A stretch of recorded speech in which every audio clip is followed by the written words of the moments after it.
Time for this lot now. Newspapers now. Dipti's here with us on set. A lot of the papers, Dipti, they're talking about this story that we've been bringing you all day, of course. That 7-year anniversary of the Syrian war. It all began this day 7 years ago. 4 words written in Arabic by some adolescents in the city of Deraa. These words, as a pan-Arab paper, Al-Arabi Al-Jadid, says, were "Your time is coming, doctor." In the midst of the Arab Spring that had just seen Hosni Mubarak ousted from power in Egypt and President Ben Ali ousted from power in Tunisia, this warning was to Dr. Bashar al-Assad, a ophthalmologist turned president. It wasn't the case, of course. 7 years later, nearly 500,000 people are dead and 10 million are homeless. These children that you see on the front page of Al-Arabi Al-Jadid are just 2 of what's now a whole generation of kids who have never known peace in their lifetime. Not just regional papers, world papers looking at this as well. The Catholic paper La Croix is running with it on the front page this Thursday. They talk of l'épuisement, the exhaustion of Syrian people. I quote, "We no longer talk about inhabitants, but recipients of aid, internally displaced people and refugees. The country has lost its doctors, its engineers, its teachers. 80% of Syrians live under the poverty line.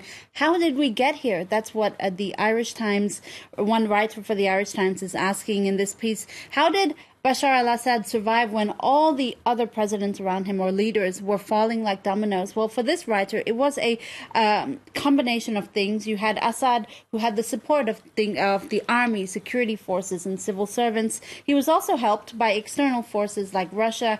Syria was the only country where the international community did take sides. And of course, the international community has faced an awful lot of criticism over the years over Syria.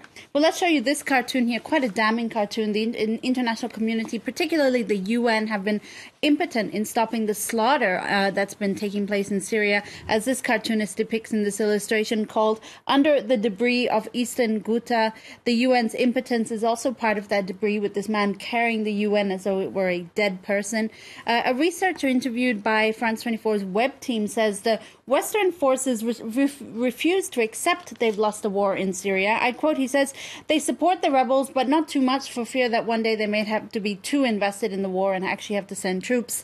The West, for him at least, is prolonging this conflict to show Russia that they haven't given up on defeating them.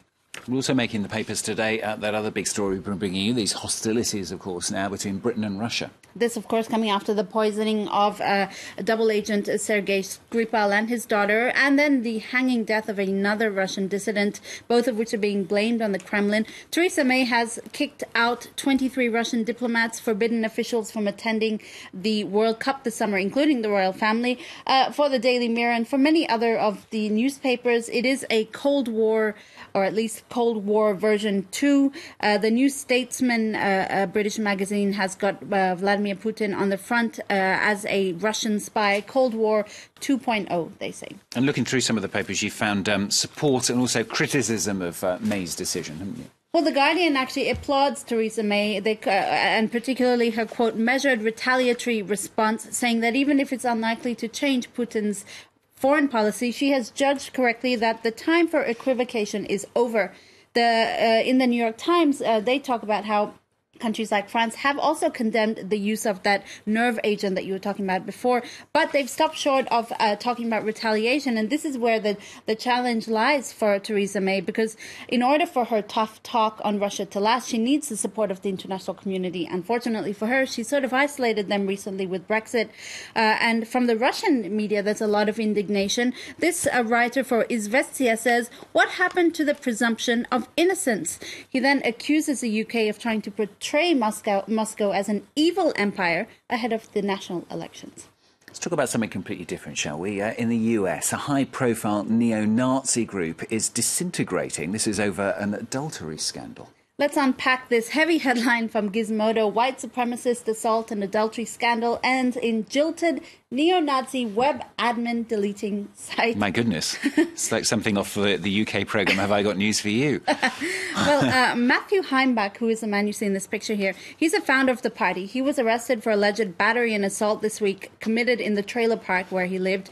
He was sleeping with his spokesman, David Parrott's wife, Jessica. Now, what's kind of gross about this is that Jessica is Heimbach's stepmother-in-law through his own wife. Wow. The scandal erupted when David Parrott, so his spokesman, was spying on the couple, and he actually he was standing on a sort of a stool or something, and the stool collapsed under his weight and sort of revealed him to be the guy he was spying on.